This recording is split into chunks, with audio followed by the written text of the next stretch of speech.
Página 19. Esclavos siglo XXI, maquiladoras, explotación sexual y otras formas de servidumbre, por Dalia Goldman, 2014. Capítulo 1. Radiografía del horror. 1.2. Trabajo forzoso. Fuera del ámbito penal o carcelario antiguo, la expresión trabajo forzoso suele ser asociada principalmente con las prácticas de los regímenes totalitarios, como los abusos flagrantes cometidos en la Alemania de Hitler, en la Unión Soviética de Stalin o en la Camboya de Pol Pot.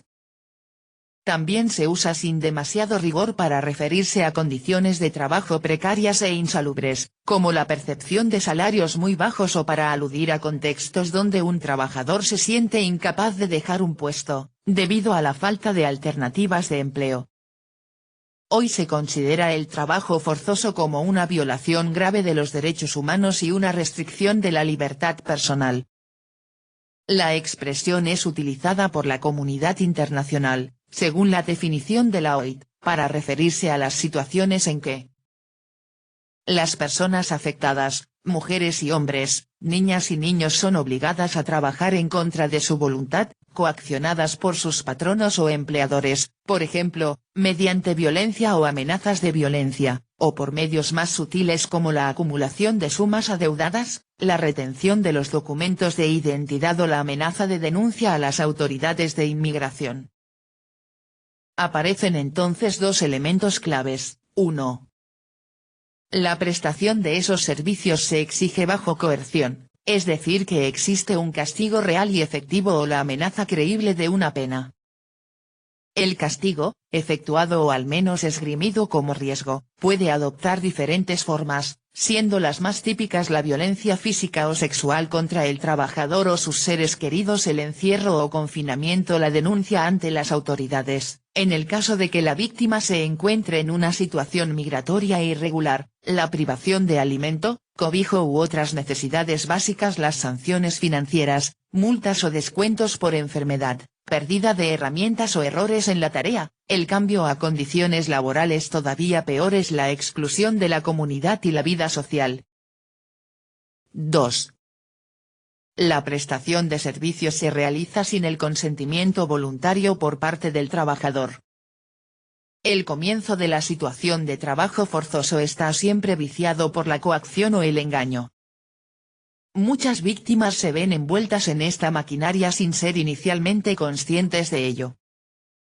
Pasado cierto tiempo, descubren que no solo el tipo de trabajo y las condiciones no son los prometidos, sino además que no pueden abandonar libremente el empleo. Y, en muchos otros casos, hasta carecieron por completo de libertad de elección, pues esas víctimas fueron secuestradas o vendidas por terceros. Sobre este vicio de nacimiento se montan distintos mecanismos orientados a asegurar la continuidad de la explotación: sometimiento físico y psicológico, endeudamiento inducido, retención de salarios, retención de documentos de identidad, entre otros. Para determinar si un trabajo es forzoso o no, lo decisivo es establecer la relación entre la persona y quien ejerce de empleador, con independencia del tipo de actividad, o si ésta es legal o ilegal. Pero, en el caso de los niños, se considera que existe trabajo forzoso aun cuando la imposición de labores venga de su propia familia. Y también cuando se les asignan tareas peligrosas o inadecuadas para su edad y desarrollo madurativo, que los vuelven más propensos a accidentes y enfermedades laborales. La Organización Internacional del Trabajo, OIT, estimó, para el año 2012, en 20,9 millones las víctimas de trabajo forzoso en todo el mundo, o sea, reiteramos, en una situación en la que se ven atrapadas como resultado de coerción o engaño y de la cual no pueden liberarse. Dicho de otro modo, ello significa que 3 de cada 1000 habitantes del planeta están sometidos a alguna forma de servidumbre o esclavitud laboral. En una ciudad de densidad poblacional elevada, como podrían ser Buenos Aires o México DF, se calcula que viven aproximadamente 1.400 personas por manzana.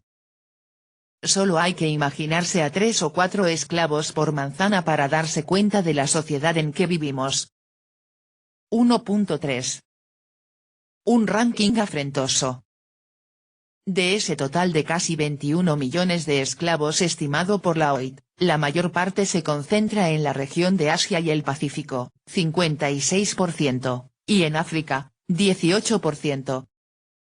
En tercer lugar, se encuentran América Latina y el Caribe, con aproximadamente 1,8 millones de víctimas, 9%. Si bien las 3/4 partes de los afectados son adultos, la cantidad de menores de 18 años de edad asciende a la aterradora cifra de 5,5 millones. Pero, a su vez, las mujeres y las niñas representan el 55%, lo que pone en evidencia una mayor vulnerabilidad de género. El 22% es víctima de explotación sexual forzada, el 68%, de explotación laboral forzada, en actividades económicas como la agricultura, la construcción, el servicio doméstico, la manufactura, y el 10% restante está sujeto a modalidades impuestas por el Estado, en las prisiones o en las fuerzas de seguridad, o por grupos armados rebeldes. En la mayoría de los casos, 56%, la situación de trabajo forzado ocurre en el propio lugar de origen o residencia de las víctimas y se vincula con la explotación laboral, mientras que el 44% restante corresponde a personas que se han desplazado, ya sea a nivel interno o internacional, y padecen explotación sexual.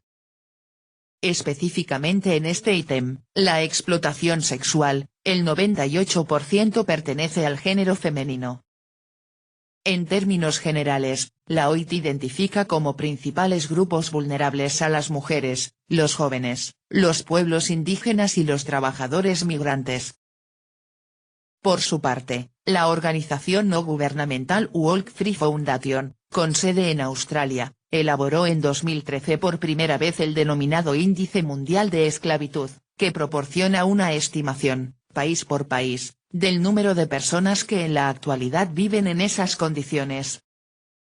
Dicho estudio arroja un total de 29,8 millones personas víctimas de la esclavitud a nivel mundial. Esto equivale a la población de un país de mediano a gran tamaño.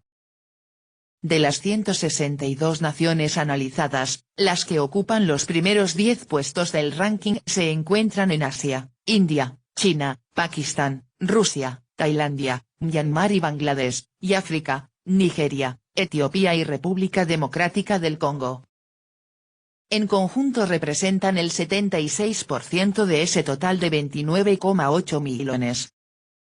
Pero además el citado índice combina otras variables, como la frecuencia de matrimonios infantiles y la incidencia de la trata de personas, al mismo tiempo que pondera factores de riesgo como la estabilidad del Estado, la situación de derechos humanos, grado de desarrollo económico, y más específicamente, las políticas públicas sobre trabajo forzado y los derechos de las mujeres. De este modo, en el continente americano el país más comprometido es Haití, donde unos 220.000 habitantes se encuentran en condiciones de esclavitud, y ello con una población de apenas 10,2 millones. Paradójicamente Haití fue el primer país donde la población sometida logró liberarse y abolir la esclavitud. Pero hoy, es cierto, es una de las naciones más pobres del mundo, con altísimos niveles de conflictividad social y asolada por desastres naturales. Y lo peor, es una sociedad en la con acento grave que existe una tradición culturalmente aceptada de trabajo infantil. El sistema conocido en Haití como Restabec, derivado del francés rester avec, vivir con, nació como un mecanismo de las familias pobres, sobre todo de áreas rurales, que enviaban a sus hijos a parientes ricos para que ayudaran en las tareas domésticas, supuestamente a cambio de educación y una mejor calidad de vida. Sin embargo, en la práctica se ha generalizado y se ha convertido en un régimen de explotación laboral. La mayoría de los niños del Restabec trabajan de sol a sol, duermen en el suelo, se alimentan de las sobras de la comida y sufren castigos físicos, abusos sexuales y maltratos. Muchas veces no reciben educación alguna y cuando llegan a la adolescencia son abandonados. Ingresan a este régimen a muy temprana edad, a los 5 o 6 años, y deben realizar tareas inadecuadas o peligrosas, como manipular cuchillos, llaves de gas, combustibles. Los siguientes puestos de la lista los ocupan Perú, Surinam y Ecuador. En el otro extremo, es decir entre los países con menores indicadores de esclavitud, se ubican Panamá, Costa Rica y Cuba. En el caso de México, si bien no presenta valores alarmantes, se lo considera de alto riesgo, ya que es un país de tránsito importante para los sur y centroamericanos que intentan entrar a Estados Unidos. Una consecuencia de esto es una economía criminal altamente desarrollada que se alimenta de los migrantes económicos, a quienes trafica y esclaviza. Página 23.